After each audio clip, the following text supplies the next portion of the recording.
drill down, we dig into the company news behind a stock on the move.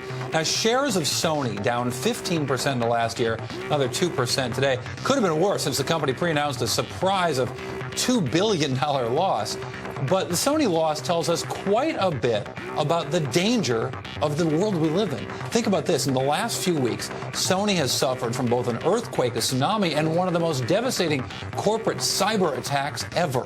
Wall Street basically ignored today's pre-announcement, expecting the bad news and getting it, with the stock rising through much of the day, perhaps buoyed because some of the earnings loss is really a non-cash write-down of tax-deferred assets.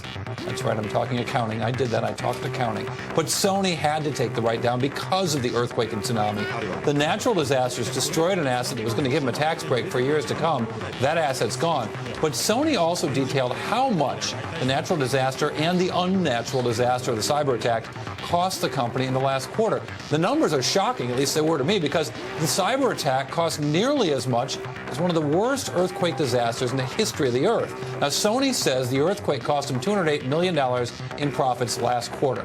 The hack attack, well, that cost them $171 million in profits in the quarter. That's just 17% less than the earthquake and tsunami.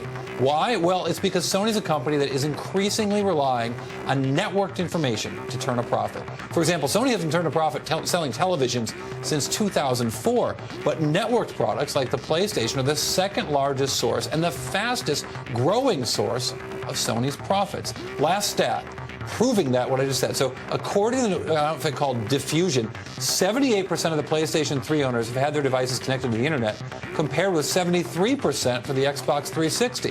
So Sony's future clearly is on the network, but that's assuming the company can avoid more expensive, unnatural disasters in the future. Emily?